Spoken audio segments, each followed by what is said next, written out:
I guess, who played or not. Wait, let's see. The winner of Sync and Druids, Yeah, and they also get quite amount of money, if I'm not mistaken. yeah. Winning this match alone, they actually get $1,500. So it's Wow. yeah, just because you win this series, there's $1,500, and then it's obviously other series that you happen to win too. You get even more money on top of that. So again, every single series, there's money on the line, is what that means. So Okay, yeah, this game, especially then, are worth or is worth quite a lot. yeah, Um, you wouldn't want to not be knocked out either, not only because of the money, of course, but you don't want to face Druids or Sync in the loser bracket. That's two very, very deadly teams. The two teams that I personally ranked as number one and number two teams in the scene right now. oh So yeah.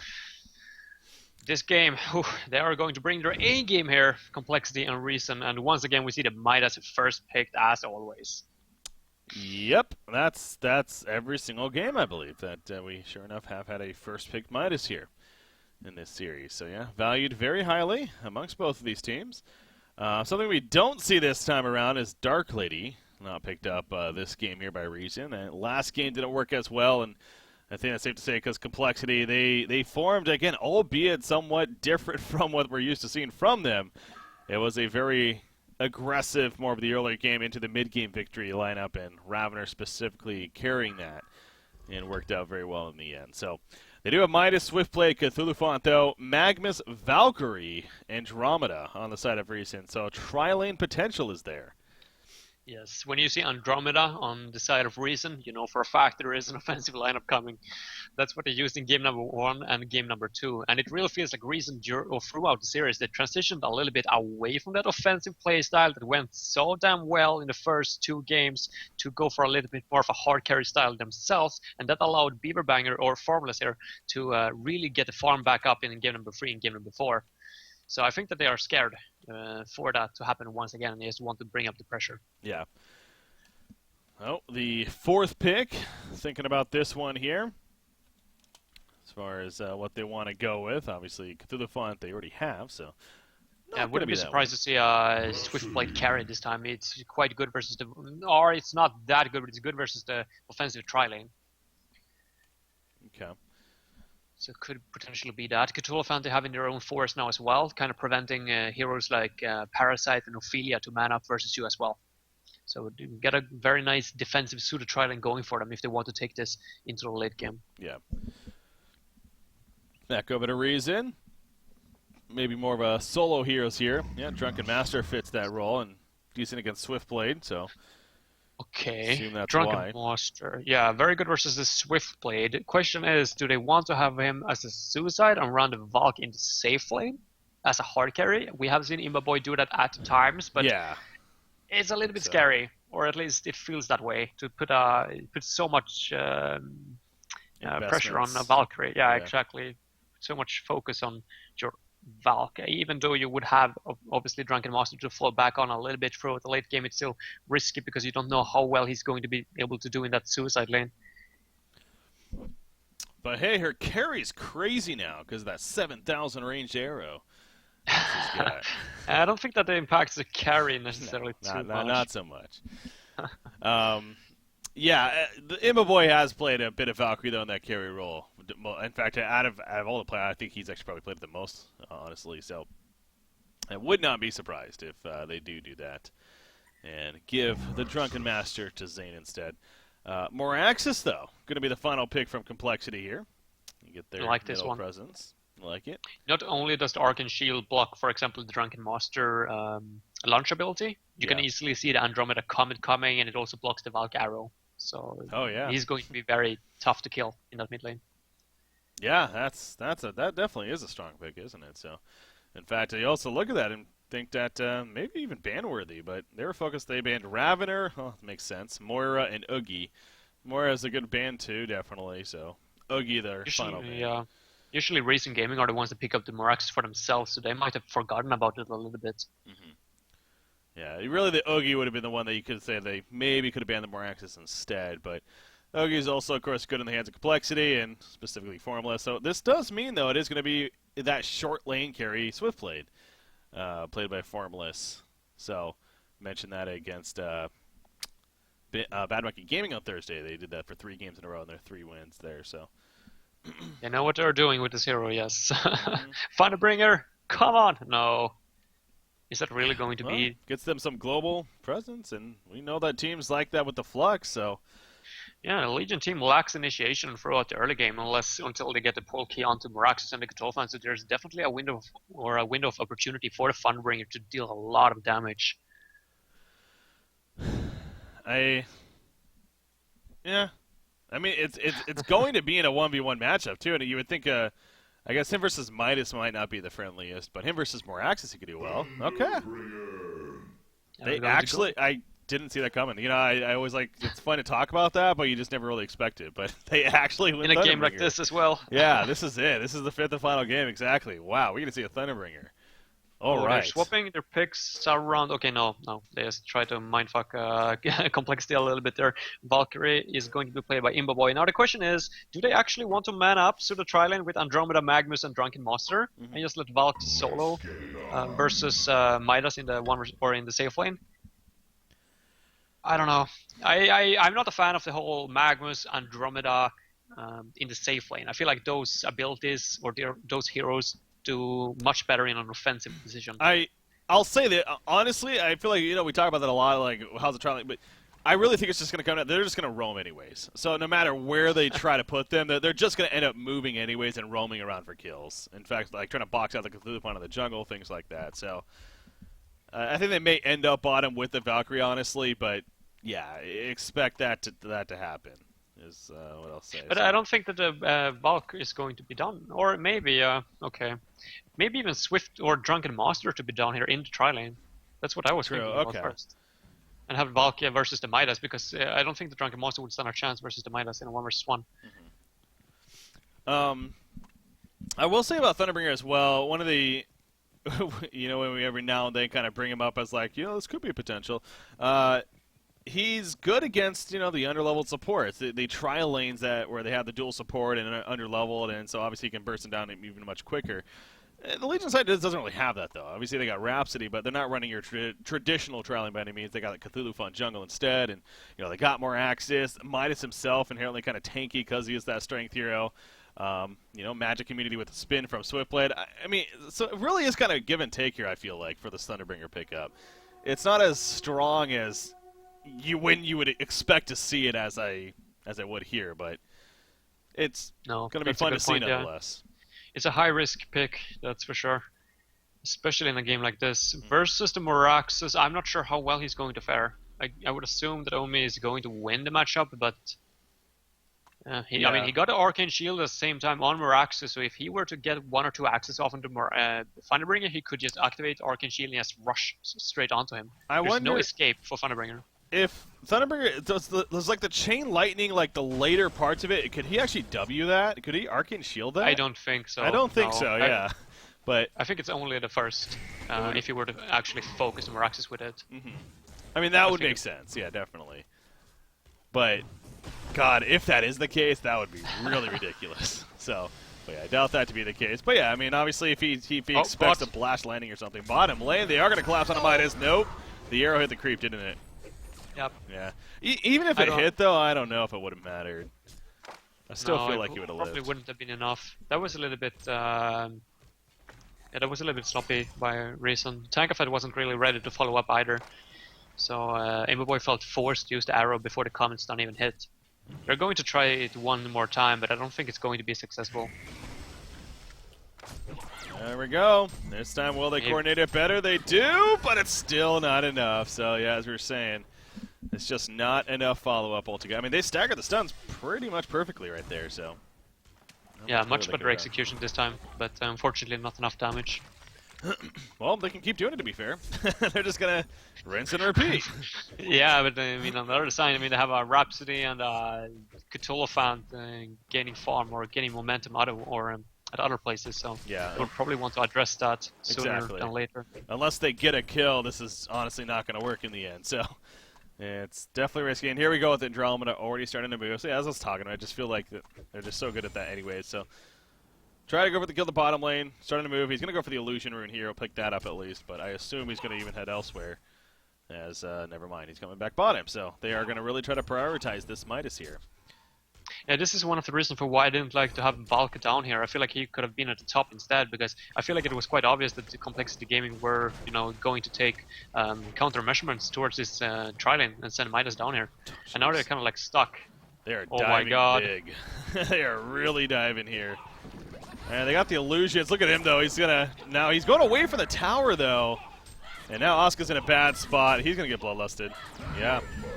Tegafed gets credit right there. So, in the end, the patience does pay off for the Valkyrie trail lane. I mean, they get the kill, but there's so many last hits that you missed out on at the same time. And you see Valk, even though he's tri-lane, he's only at 250 gold per minute, and he even got an assist. So yeah. And then junking at the top lane. Yeah, I caught that there early. Cthulhu just roaming in from the jungle. So, obviously, he's had free reign. He doesn't need to worry about the supports being up there and everything. So, he's been able to assist pretty nicely here and get off to a decent start himself with that farm. So, counter kill onto the, in essence, really a suicide as well, even though he's in the short lane. He's in that unfavorable matchup here. And it seems like they are going to rotate towards that mid lane now and try to get a kill. Potentially on the Meraxes. I don't think they'll have enough damage for it, though. Yeah, he's level 5. They're going to stick to the Midas. Keep Midas in check. Oscar's, well, he's being kept in check. Only one creep kill. Yeah, Tegafed with another blood. Yeah, I feel like that's happened multiple times. Veil Drought ganked by Babagunush in the mid, by the way. They got a water side, but it's not going to spot him. Thunderbreaker's in trouble. Obviously, this is one of his weaknesses. He could be, oh, geez, he's going too far up. He had good reason for it because he figures he's going to apply some pressure, but clearly, and look at that too. Well played by Onmi, or Fuzzy Slug, excuse me. Popping that Arcane Shield and knowing that really that was going to be kind of an any out for Thunderbringer. So, not much to do there for Thunderbringer other than just accept death at that point. Yeah, well played by Babagunush going for that Veil Rot. Yeah, early on. And was that from the Observatory, I wonder? Because, again, that's that change kicking in. It was. I think it was. They should just keep doing this over and over. There's no way that the Hellborn team can see this coming. Chat loves the Thunderbringer pick. I mean, Reason Gaming have actually been running it in scrims at times, and it has been fairly successful. But as you pointed out earlier on as well, this isn't necessarily the best lineup to run it towards or versus. Yeah, that's what I think the fault is. And you know what, as you say that too, I even see people in chat kind of bringing it up as well at the same time. It's just like, it does seem pretty obvious here, but they're hoping it works out. And again, this being the absolute final game for these two teams as far as advancing on in this bracket here.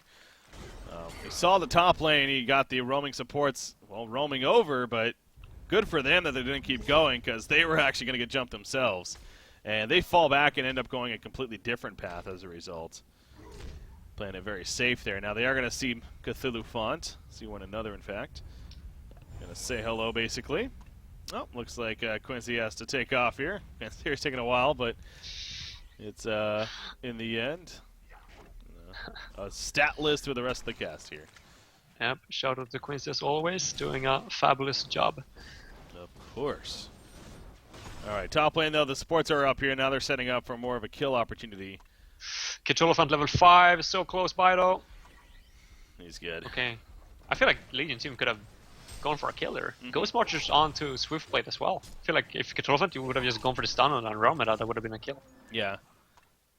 Yeah, it's, as far as the stun combo and everything, maybe the Hellborn team is a little stronger in that sense, but yeah, if you get the jump yourself, you could definitely benefit from that, and you got Swiftblade even level 6 now, so having the Swift Slashes here has a little bit of extra added burst, of course. Thunderbringer is level 6 as well, though, so now you have to start keeping that in mind here. The Lightning Storm ability presses R, and there haven't been any real attempts of arrows being thrown towards mid on the Meraxes. I feel like that might be something that I've forgotten a little bit about.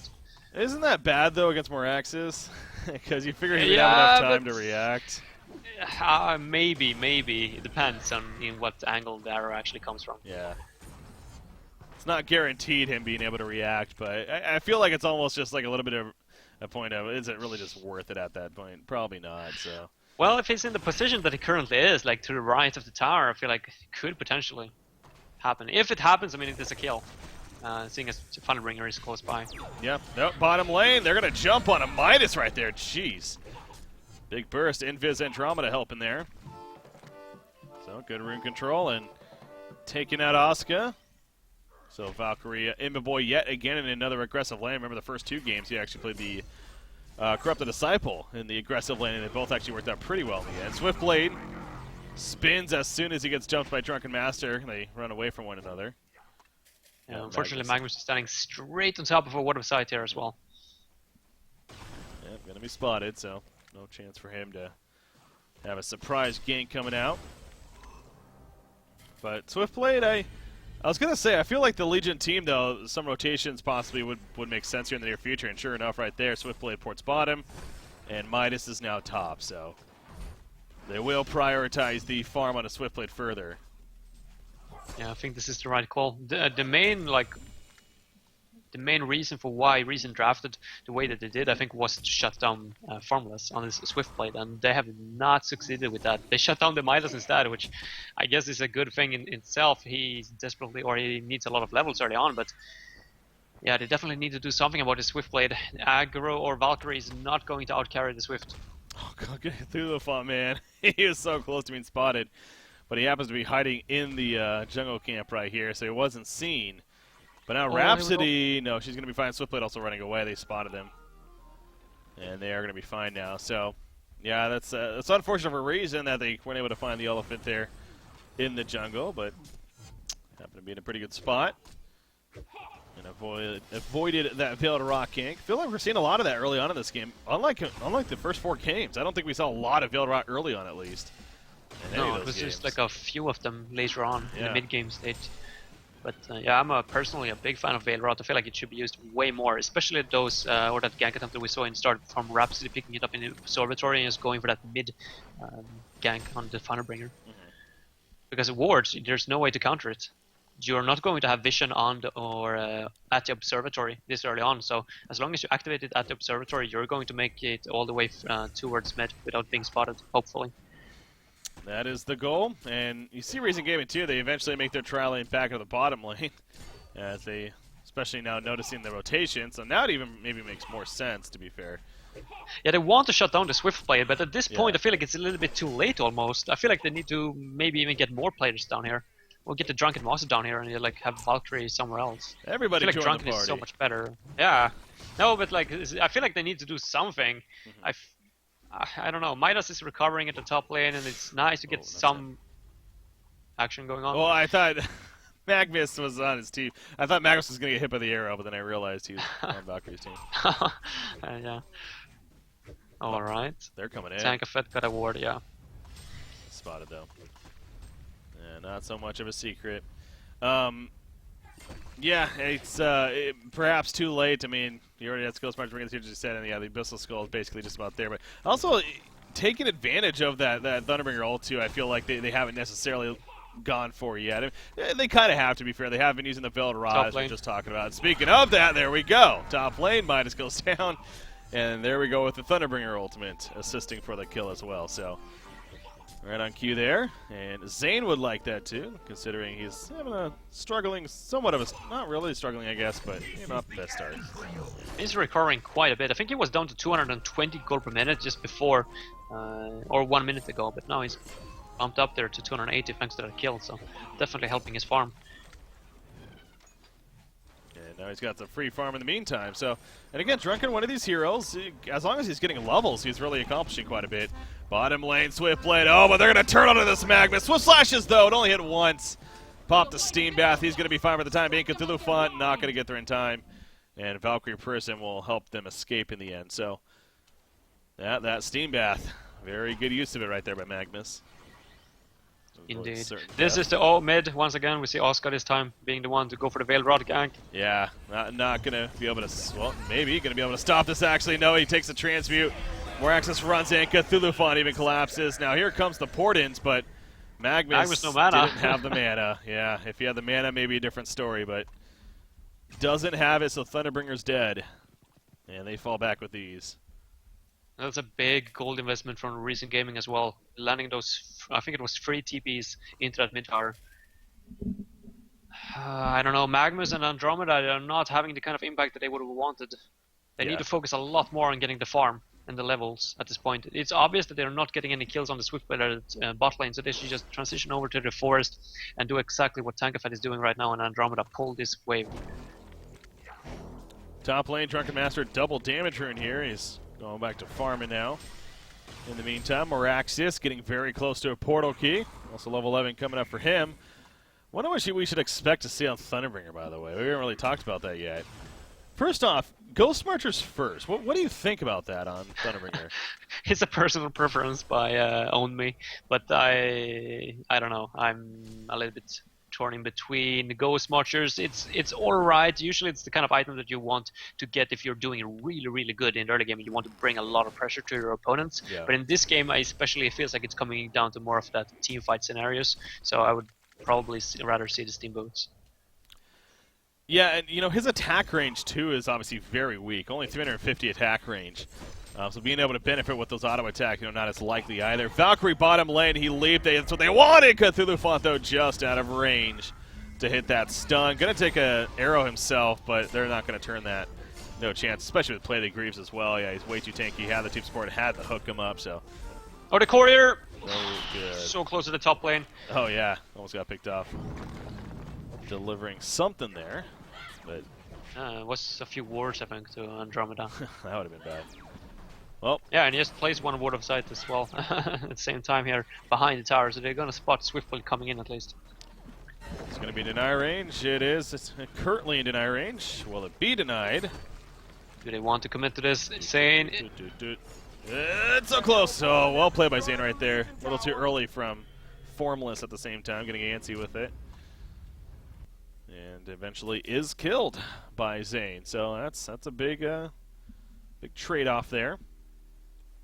Yeah, definitely. They're actually ahead of Reason Gaming, even though the supports are struggling big time. They're ahead with 2k gold now, getting another tier 1 tower here at the bot lane. Valkyrie is still down here, pushing it in. Emma Boy again, playing the aggressive carry here.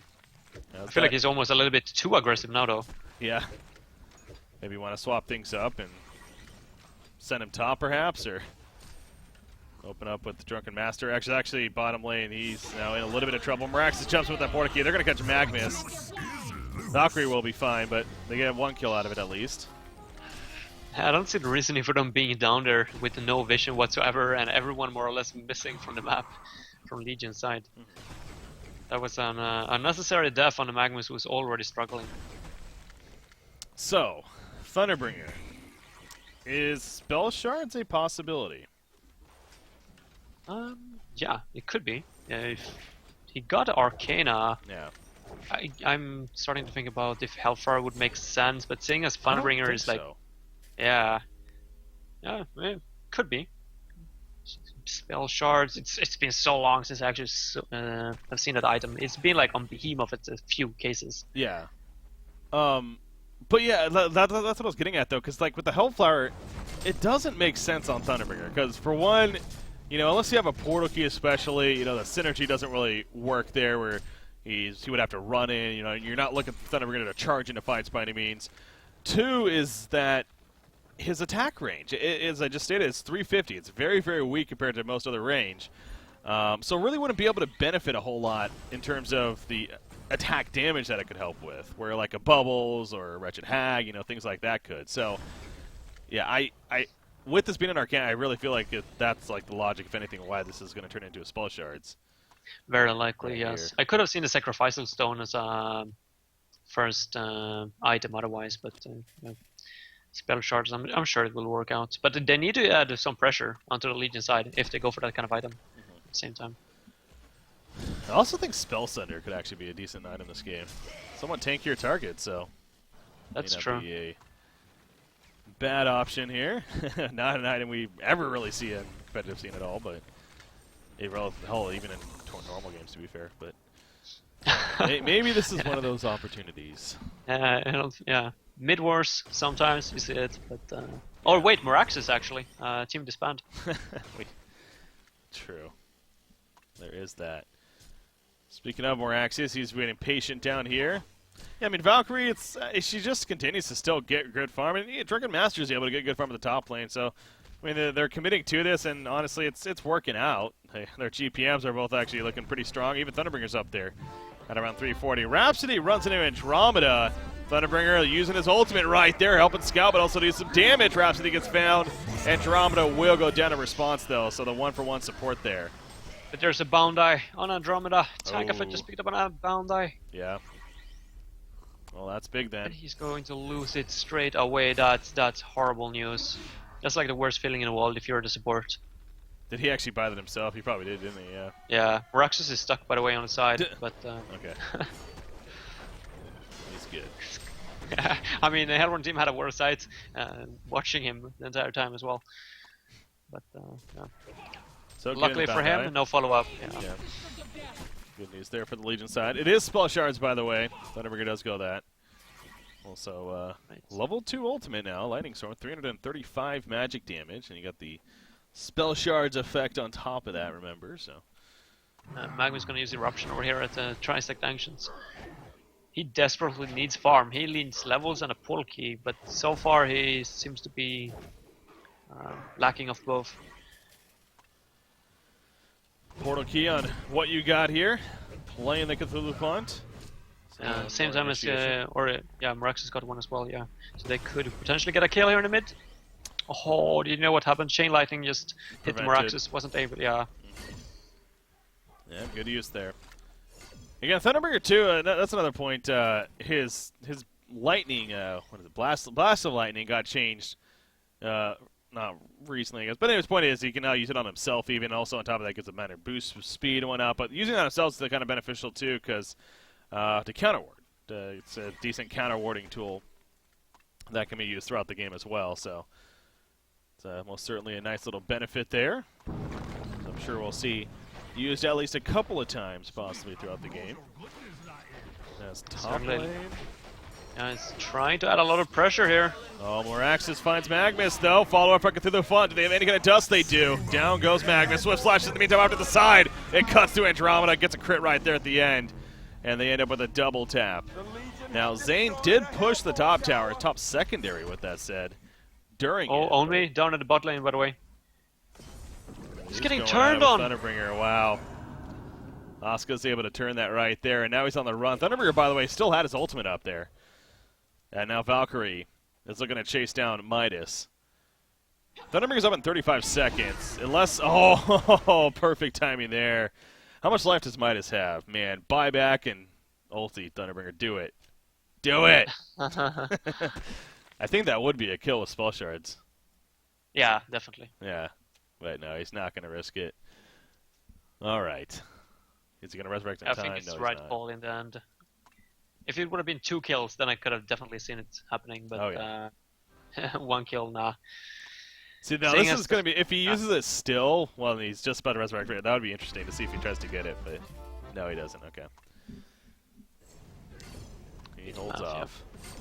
But yeah, no, so it sounded like, though, you were getting to the bottom of it, so he jumped on the Midas first. And he just ran straight in. He wanted to kill him to Midas. He thought that he had the upper hand, but Oscar with the big plays turning that one around. Underestimating perhaps his own damage as well as Midas's turn potential there. Valkyrie, Imba Boy, I feel like he does do this. Gets the Thunderclaw here and gonna try to enhance and farm that way. Drunken Master with the Abyssal Skull, by the way. So Zane picking that up here. Alright, Abyssal Skull, okay. That's that's an odd one, or that's an interesting one. Usually you see like the Bulwark is the first item when you play Drunken Master. Yeah. Nice damage enhancement for you. Is that Thunderbringer ulti? Yeah, it's just for scouting there.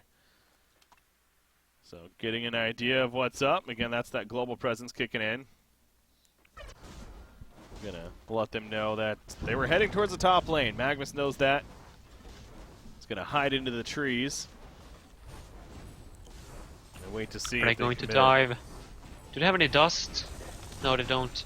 Too bad Magnus doesn't have a pull key. They got a bound eye here, though.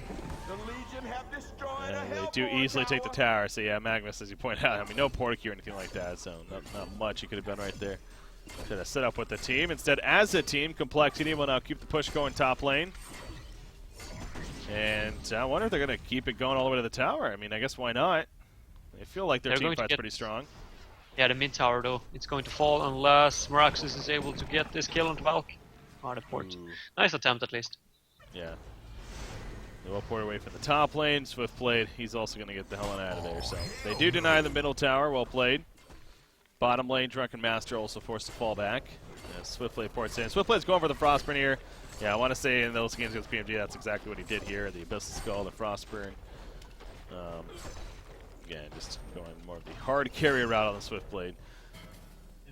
As we see here. There are a lot of good heroes versus the Swiftblade in this Hellbound lineup though. I mean, we obviously got the Valk with the Leap and the Magnus. Talked about that in the previous games with the Lava Surge and the Steam Bath. Andromeda with the Swap. Drunken Master, of course, his ultimate, and his Stagger is great tools for it as well. So don't necessarily feel like he's going to have, even if, of course, he's going to be impactful, I don't feel like it's going to be as impactful as it could have been versus a different kind of lineup. Yeah.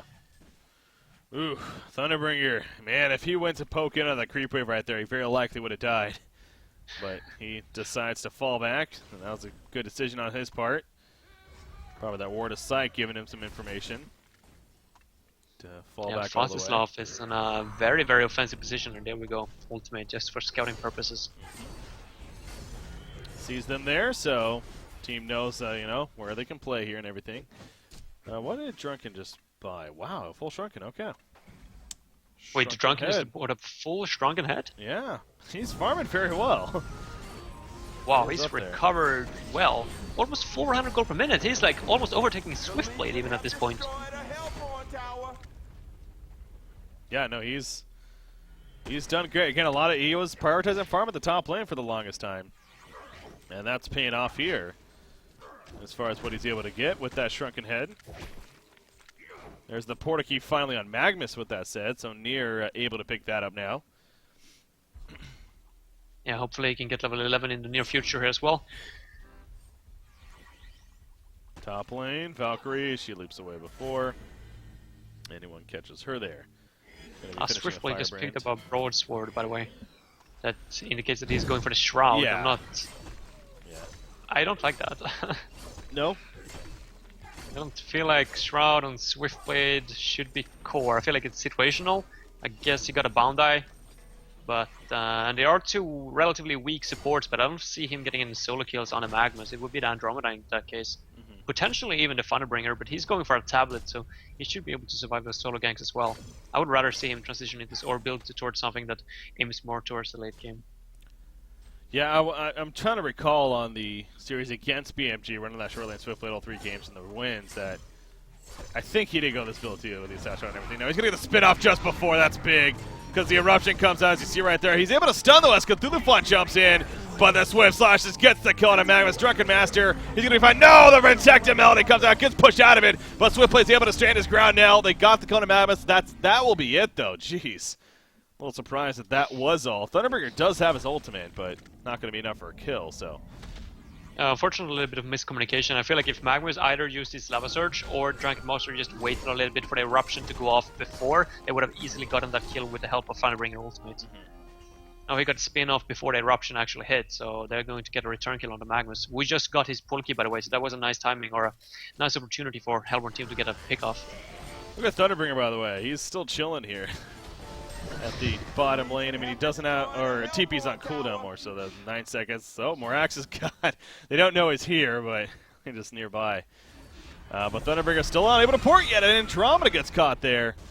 That wasn't a swap or anything, that was just simply her just out of position. And so she goes down, and then push continues. In fact, they're going to catch Magnus in the background. He was too close. The Ward of Sight spotting him there.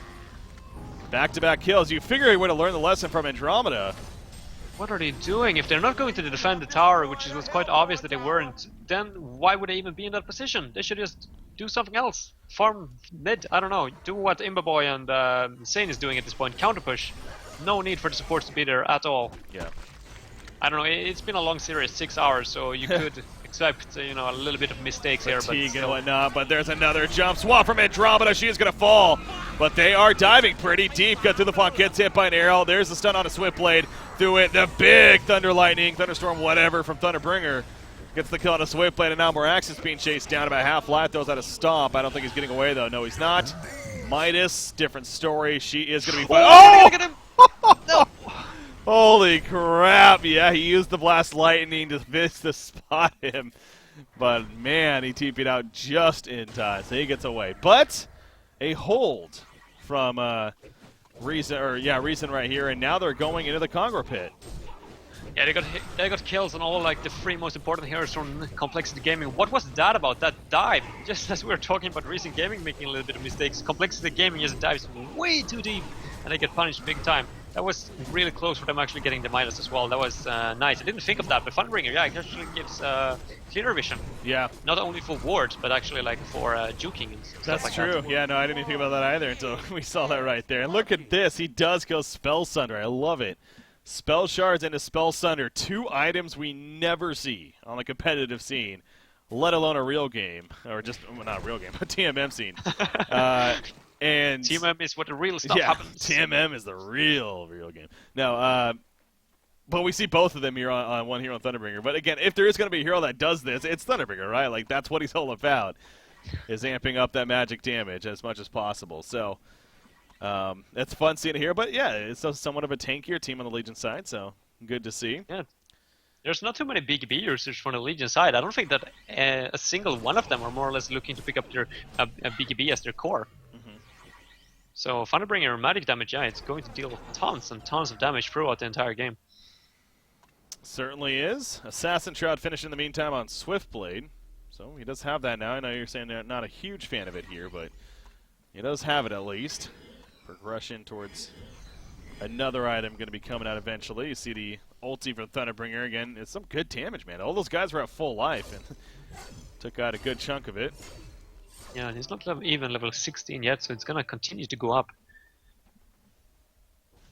And by the way, Thunderbringer, yeah, with that second ability phase, Blast of Lightning, I mean, it's going to spot Invis, so Shroud on Swiftblade even more questionable, I think. No, that's very fair, yeah.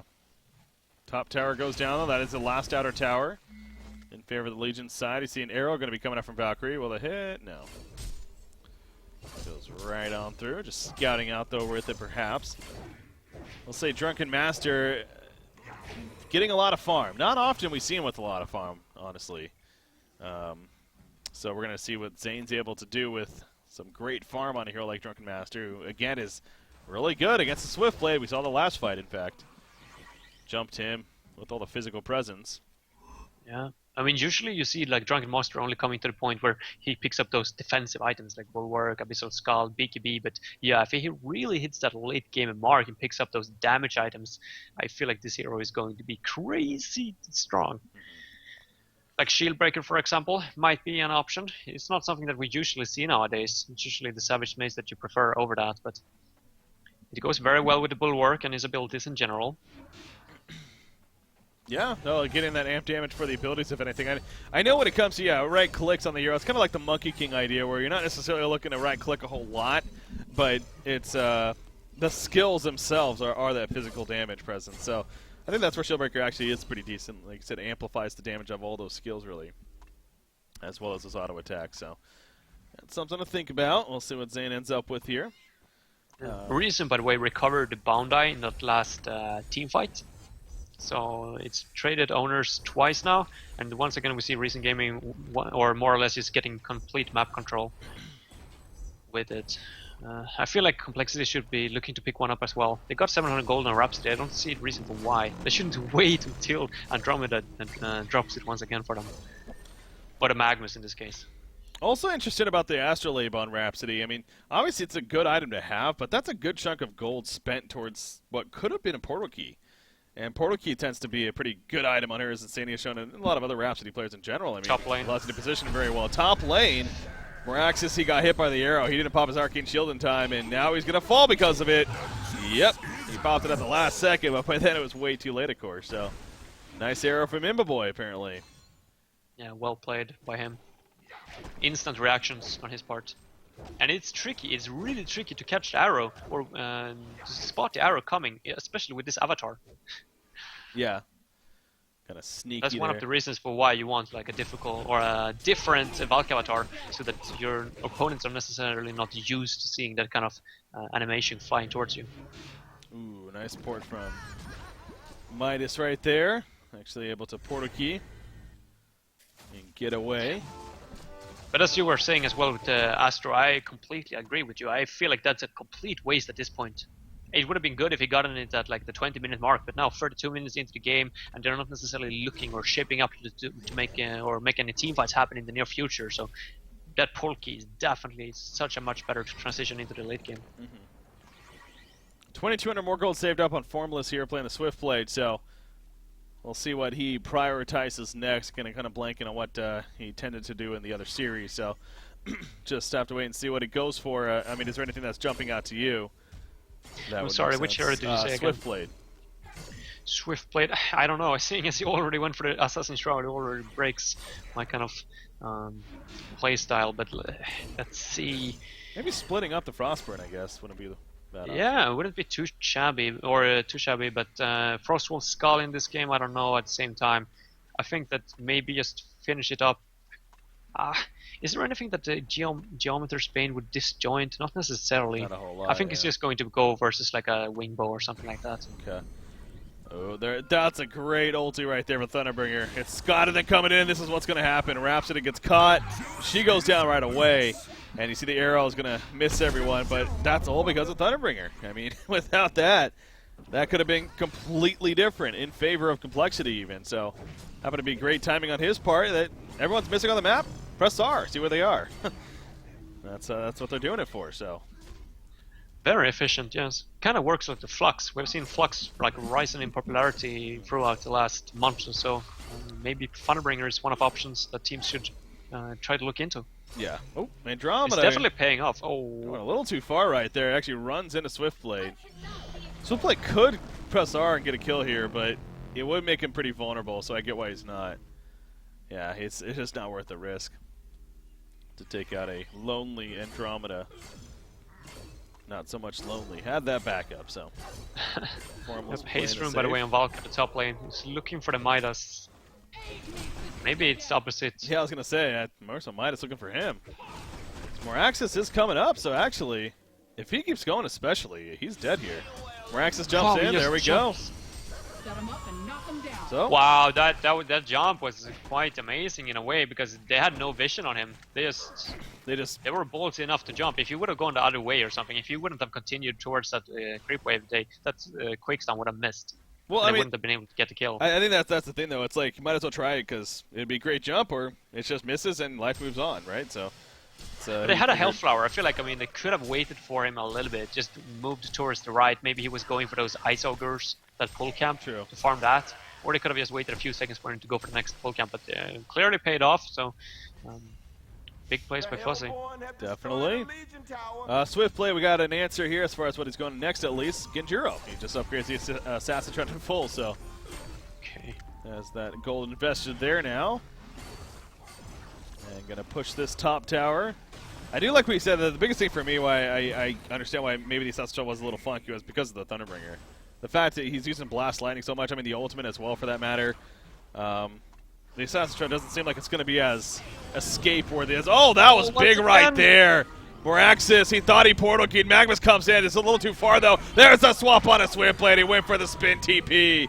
And that was the wrong decision. Rhapsody goes down, or ports out more so, but with Swift Blade dead, Reason Gaming now going to push out, and I don't think they're going to get anyone else, to be fair, but man, yeah, that was big. Moraxis, you could tell, he thought he had the portal key up, and he did not. I actually think that was a good thing, though, that portal key failed, because Magnus was channeling his Eruption while that was happening, getting a kill on Tolfant, yeah. Yeah, but the Eruption of Magnus would have hit like 3 or 4 people if the Complexity would have actually committed to that kill, so like that, or Complexity actually should be happy to just get out there with 1 death, or 2 deaths now. He doesn't have a buyback either. Swiftblade just got that full Genjiro as we just talked about, so you know what I will say, man, he needs a freaking Mystic Vestment. That's pretty strong against this Hellborn team. I mean, Thunderbringer this alone. item build is so questionable. Yeah. Going straight Genjiro.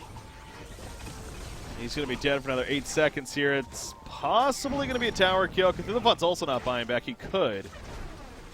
Okay, they're going to play it safe once again. Are we surprised? No. So Swiftblade resurrects, and that'll scare them off. So tower stays alive in the end, but yeah, they get plenty of it, or out of it. As Slayer now purchased by Valkyrie, so a Savage Mace is definitely coming along. Thunderbringer is sitting on another Arcana here. I think it's going to be a Resto Stone. I really think Hellflower is just not a good item on him. So I'm honestly leaning towards Restoration Stone. Yeah, very likely. Yeah, as you're pointing out, Hellflower, I think Sheepstick is to prefer over the Hellflower on this hero. He just has so much a longer range. And Hellflower doesn't synergize very well with his low attack range. Yeah. But I'm looking over his mana pool right now. Does he have enough mana for all his spells if he goes with Restoration Stone? That's Yeah, true. it should be enough. 425. Wow, I didn't know it was that expensive. Holy crap. And 300 mana for the Restoration Stone. It's going to be enough. It's probably not enough for 2 Blast of Lightnings, but that doesn't hurt him too much. Yeah, As no. long as he gets those 2 ultimates off. Exactly, yeah, the 2 ultis is the big thing. So, yeah, he has enough for both. And although, yeah, 425 mana, jeez. But, wow, that was nice. Double damage spawn, and then, well, Invis right after. So, well, each have bottle their own rune up. Man, this is going to be a conquer kill into a double damage rune push here. Oh yeah, this is scary. But Legion team, they're looking to counter push at the top. Huh. Or Hellborn team doesn't feel comfortable enough. They don't have the vision to support this kill, I guess. Yeah, they fell back there initially, but then they realized that, okay, they're still pushing top. So it is going to be a conquer kill. This War Decide's also seeing Cthulhu Font, so they have an idea where at least he's at. They used the DD, by the way. Did he? Okay, yeah, I decided just might as well, just in case. Savage Mace is finished on Valkyrie 2. Stay away if you're the Legion team right now. Do not fight. I think is very clear. And it is going to be a Resto Stone, by the way, on Thunderbringer. He got the Sustainer. Oh, wow. If he can get that off before the team fight begins, I don't see how the Legion team are going to win the team fights. They have to get like such a 2-3-man stun with Meraxes and follow it up with a Midas combo. Yeah.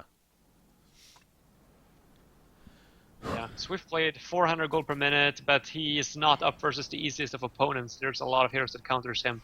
So I feel like he would have needed to be like 500, 600 gold per minute almost to just give his team a chance to actually win this 5th and final game. Valkyrie Prism going through. Seeing if they can spot anything. They're running past a couple of Water Revelations, though, so it's pretty clear that Complexity is very aware of what's going on. There's the Thunderbringer Ultimate again. Get some good information.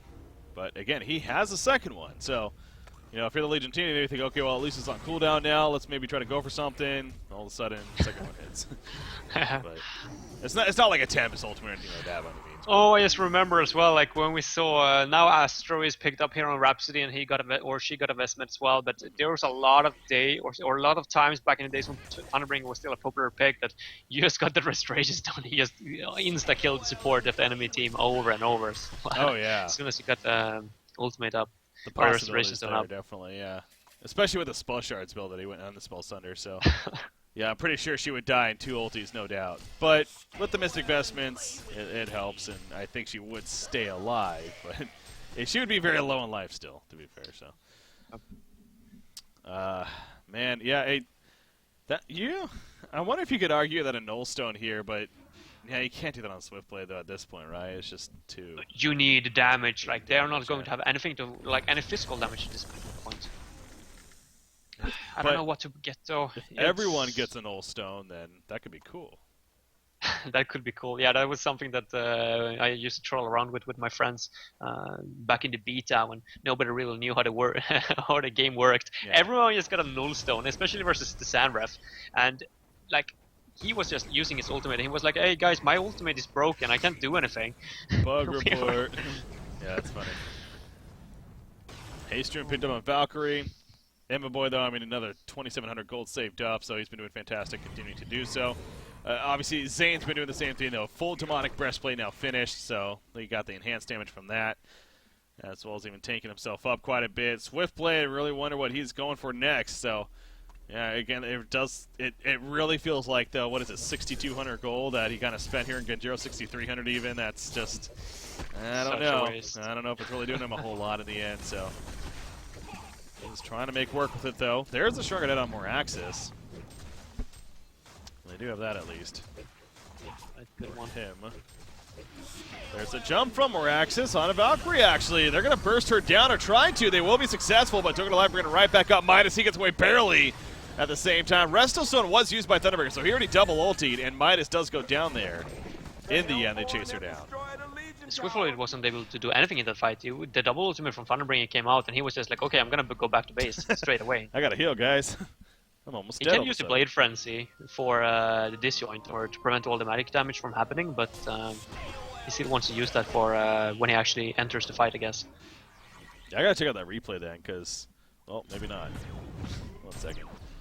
Oh, that's what I changed it. Anyways, but yeah, no, I'd be curious. So did he? Yeah, I guess if he's not spinning, I mean, he's definitely going to be dropping going into a fight there, and that could ruin everything. Okay, so yeah, I got the replay here. He's porting back, and then eventually the double thumb. I'm just watching his life pool here.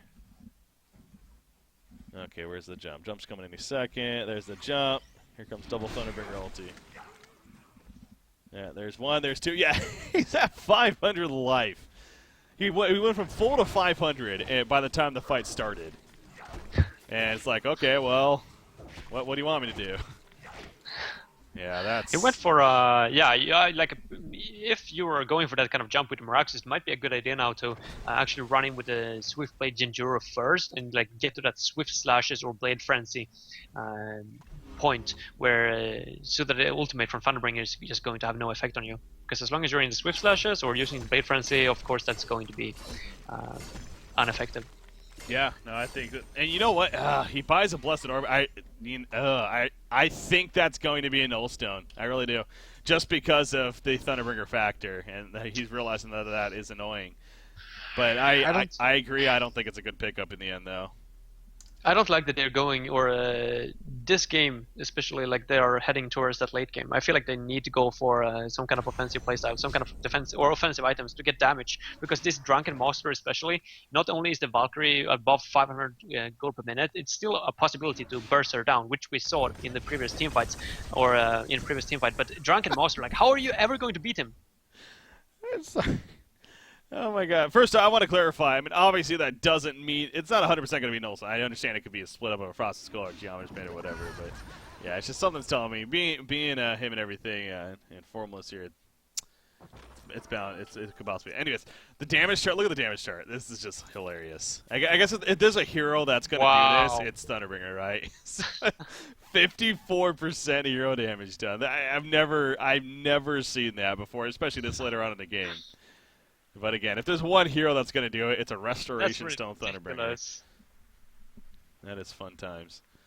But yeah, it's doing more damage than every other, or like all of the other players combined. I guess it's a Sampras as well. Wow. It could potentially. So 5-second arrow just hit an Invis Midas. So they kind of knew, but not really. Valkyrie. She's by herself, kinda, but not by herself enough. There we go. Did he just buy an Olsen? I think he did. Yeah. Yep. Okay, so that's what I was saying. I just felt like that was going to happen, and sure enough, it does. But I'm on board with you, though. It seems like it's just an overreaction to something. It's just going to happen anyway, so you might as well get more offensive and hope for the best. Like I said, the fact that he has abilities to deal with it in essence, with the spin as well as the Swift Slashes, makes it even more unnecessary to go with Nullstone. But I feel like they should utilize that instead and just have him in the front lines rather than in the back lines. Go for this kind of defensive item. It would have been alright if he didn't have the Genjuro already, but with that Genjuro, I just don't see it add up. Post-haste now in Drunken Master.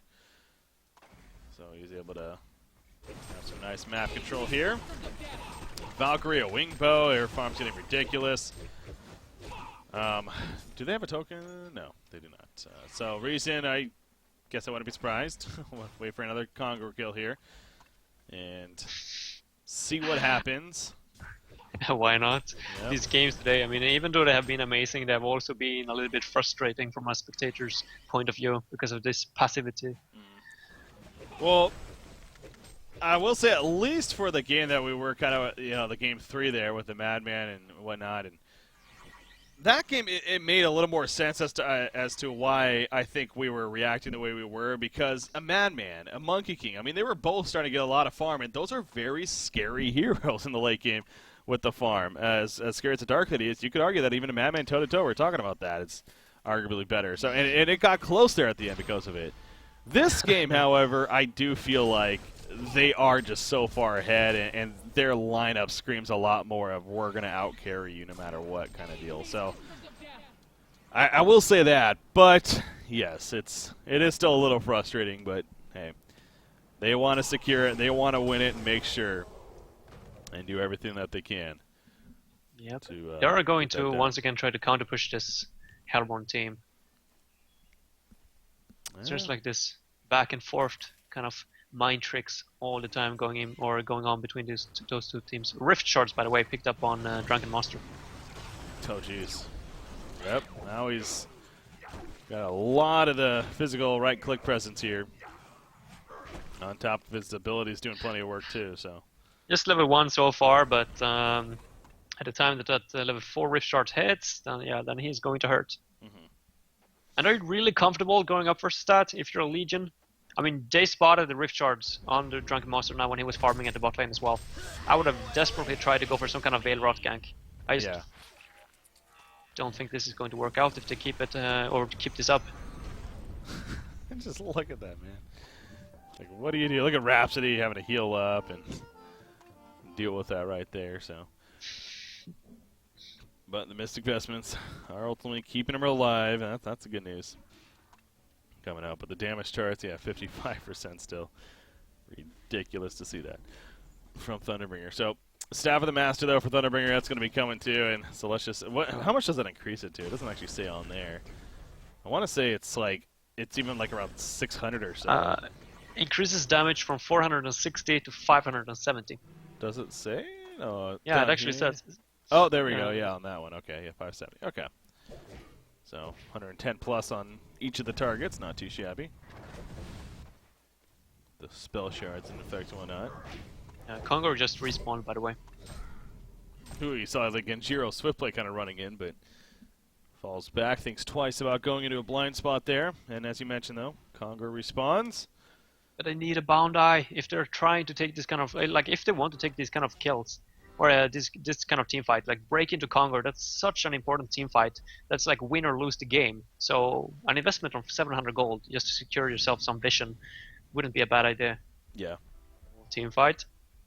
Yeah, Morax has got spotted right there, but he portal keys backwards, realizing that he was, and is going to be fine.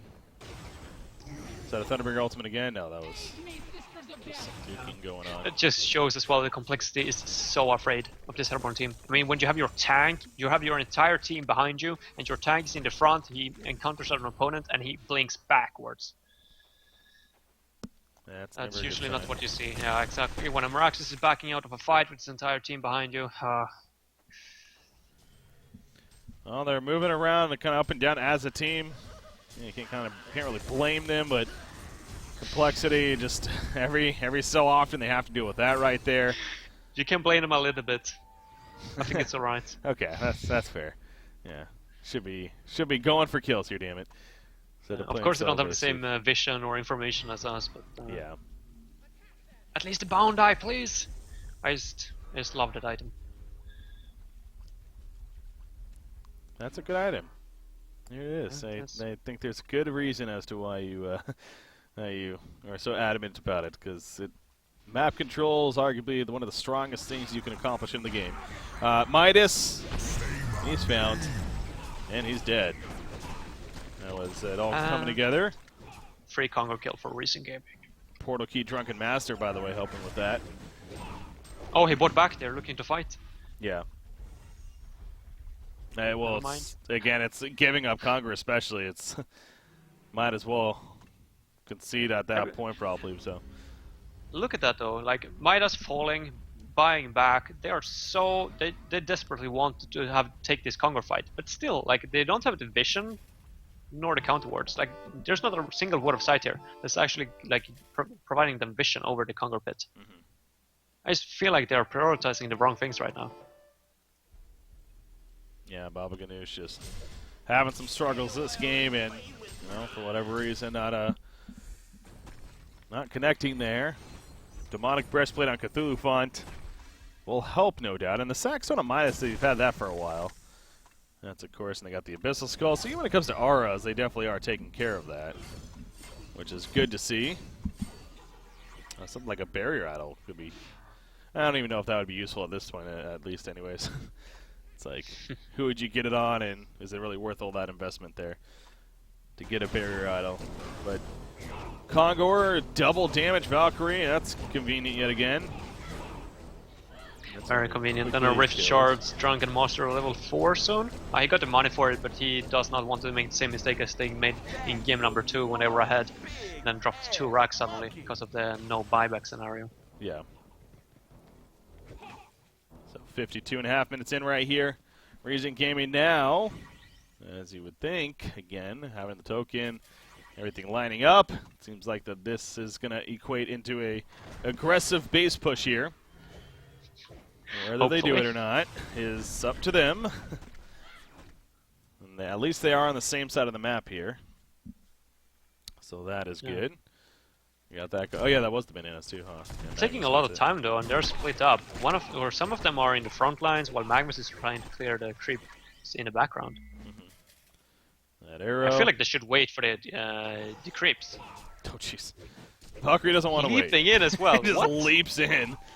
Like they're so afraid throughout the entire game. Then they get 1 token of life, and they're just like, okay, we're not even gonna bother with getting the creeps here. We're just gonna leap into their base and start attacking. I love it. They just like Racks. the logic is a little off. I agree with you. It just seems so odd. But anyways, there's a Valkyrie person right there. I mean, I don't know if they're seeing, but anyways, they're gonna jump right here to Midas in the background. There's a first, there's a second. Now the Rhapsody ulti did save a lot of damage right there, and Swiftblade is good to go. But Cthulhufon's dropping fast. Swiftblade does have Swift Slashes. He will get it off. Is he going to get the crits is the question. He gets a couple, but not enough for a kill. And now Swiftblade's dropping quickly. As soon as it wears off, he goes down. Morax is trying to do some work. They're going to go to Drunken Master, who buys back, by the way. He has post-haste. He's coming right back in. Swiftblade also buys back, knowing how important this is, but a hat trick for Imbaboy, and it's very likely going to be more, it looks like. Down goes Midas in the background. That's going to do it for that. Sukas of a fire, but the GG well played is being called. Concede votes out, and I think we finally have a series here. Game 5, going to be going to Reason Gaming over Complexity, maybe. Not quite yet. Not quite yet. Maybe a couple of the teammates disagree. There we go.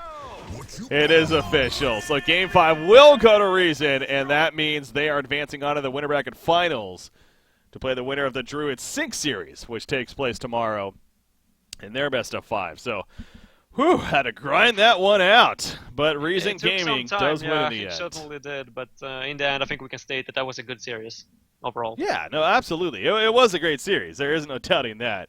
Definitely drawn out to an extent, but most certainly a lot of fun play. We had some fun picks and well played, really, overall on both sides at times. So, but the Thunderbringer winning too. Gaming as well. Yeah, exactly. As you mentioned there, I mean, big props to Reason Gaming for actually daring to go for something a little bit orthodox or something a little bit out of the ordinary. As a Thunderbringer, it paid off big time, and I feel like a lot of comp teams after seeing this game might actually take a closer look onto this hero because it has potential in the same way as Flux Ultimate does.